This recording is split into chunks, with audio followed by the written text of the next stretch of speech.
Workout 14.4 is as many rounds and repetitions as possible in 14 minutes of 60 calories on the rower, 50 toes to bar, 40 wall balls, 30 cleans, and 20 muscle-ups.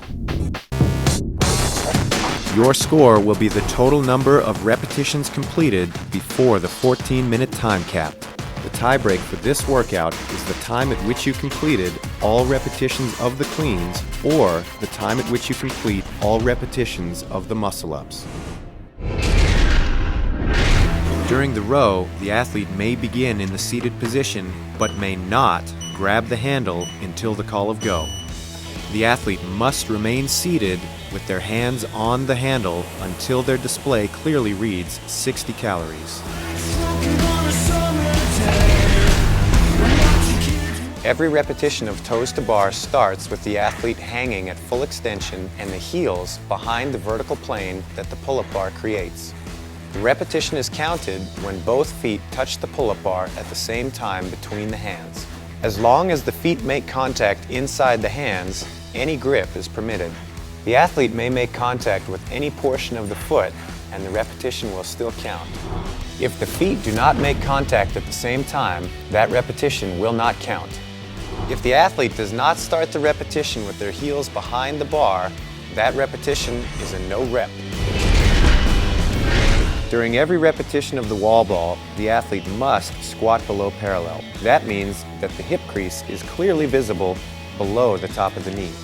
After the athlete has squatted below parallel, they will get credit for the repetition when it hits the wall clearly above the designated target. The center of the ball must be clearly above the marked target for the wall ball shot to count. If the athlete does not squat below parallel, that repetition will not count. If the athlete fails to hit the wall above the target, those repetitions will not count.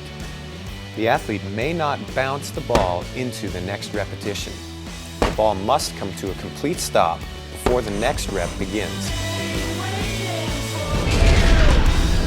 For the clean, each repetition starts with the weight on the floor and finishes when the hips and knees reach full extension with the bar on the shoulders. The elbows must be in front of the bar when viewed from profile. If the athlete fails to reach extension of the hips and knees before the weight is brought back down, that repetition will not count. If the athlete fails to bring the elbows in front of the bar at the rack position, that rep will not count.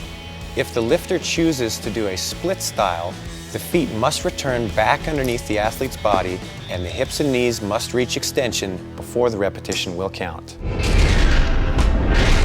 Every good repetition of the muscle-up starts with the athlete hanging with full extension and finishes when the athlete reaches full extension of the elbow on the top of the rings. If the athlete does not hang with fully extended arms, those repetitions will not count. If the athlete fails to reach full extension at the top of the muscle-up, that repetition will not count. The athlete may not lift the heels higher than the bottom of the rings during the transition of the muscle-up. The athlete must perform a muscle-up during this workout. Any other movements will not count. If the athlete finishes the 20 muscle-ups and returns to the rower, the monitor must be reset to 0 before the athlete can begin rowing.